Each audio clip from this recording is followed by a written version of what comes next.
در ولایت سوخت شروع از سنه 1 ایون موسم آبازی رسما آغاز می شود. گروه کاری ریاستی کمیته حالتهای فوق‌العاده در ولایت سوخت و شهر خوجند پیش از آغاز موسم آبازی آب و تابگاه‌های ولایت را از سنجش گذرانیده در منطقه‌های خوفناک نوشتجات مخصوص مانع را نصب کرده ایستادند. موسم شناوری در سوخت بعد 4 روز آغاز می شود، اما بنابر بلند بودن حرارت هوا علاقه ساکنان در ساحل دریای سیر با آبازی مشغولند.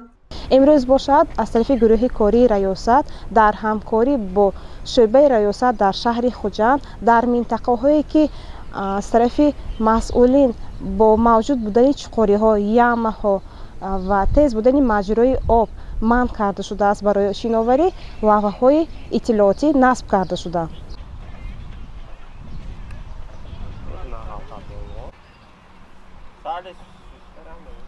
در ساحل دریای سیر 10 منطقه خوفناک موجود است و شناکنی آدمان هم در این جایها منع است. از این روز سرکرده گروه کاری استادی حالتهای فوق‌العاده به موسم شناوری آمادگی می‌بینند، زیرا در فصل تابستان در پی گرم شدن حرارت هوا ساکنان و مهمانان شهر خوجند بیشتر به ساحل دریای سیر می‌فرایند. از استادی حالتهای فوق‌العاده اطلاع دادند که آنها در همه آب و تابگاه‌های نزد ساحل دریاها علامت‌های مخصوص که از شناکنی در جای‌های منع شده هشدار می‌دهد نصب کردند. مثلا آببازی کردن منع است. اینجای منطقه خوفناک است دوباره نصب کرده شد. نوشتجات و لوحه‌های اطلاعاتی منع کننده در موسم آببازی سال جاری نوه با زبان‌های روسی و تاجیکی آماده کرده شده است.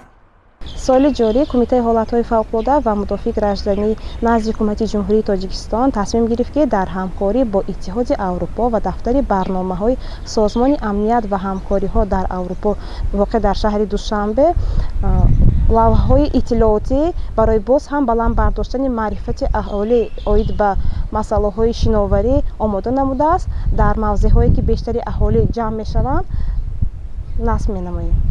منطقه خوفناک آببازی اساساً در ساحل دریای سیر، این هم باشد در محله 13 رو برای باغ فرهنگی فراغتی کمال خوجندی، پل جشنی نزد بیمارخانه دلشناسی و نزد باغ استراحتی نوروزگاه می باشد. حالتهای غرقشوی هنگام شناوری نیز بیشتر در این موضع‌ها به قید گرفته می شود. از این رو مسئولین برای بی‌ضررگردانی آب و تابگاه‌های خوجند شروع نمودند تا توانند ساکنان را به آب و تابگاه جلب کنند. در آب و تابگاه چند عدد شناورک‌ها گذاشته می شود که آببازی در اطراف آن صورت میگیرد، یعنی علامت شناورک مانع آببازی آدمان در مجرای تیزی آبی دریا می باشد. هنگام آببازی گذشتن ساکنان از علامت مذکور قطعاً منع کرده شده است.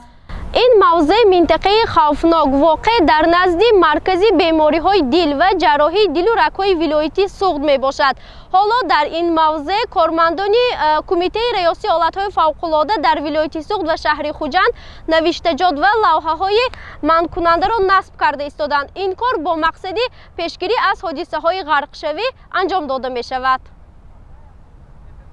کارمندان ریاستی کمیته حالتهای فوق‌العاده در ولایت سوخت از ساکنان احترامانه خواهش می‌نماید که نسبت نوشتجات و لوحه‌های منع کننده نصب شده به احترامی نکنند و آنها را احتیاط کرده به قاعده‌های بی‌خطری آببازی رعایت کنند. اگر شما شاهد حالت فوق‌العاده شدید و یا به واسطه به آن گرفتار شدید، فوراً طریق تلفن‌های 83422 51555 93 880 2857 زنگ زنید. در ریاست نبرداری شبانه روزی فعالیت می‌برد. نجات دهندگان دسته مخصوص نجات‌دهی ولایت برای کمک و امداد مردم در حالت آماده باش قرار دارند. همه ساله در موسم آببازی غرقشوی ساکنان در ساحل دریای سیر یک مسئله مهم به حساب می رود. بنابراین گروه کاری استادی حالتهای فوق‌العاده و نجات دهندگان برای پیشگیری از حادثه های غرقشوی شبانه روزی فعالیت می برند. گزارش فرزانه شمسی و نسیم رحیموف برای برنامه اطلاعاتی خبر.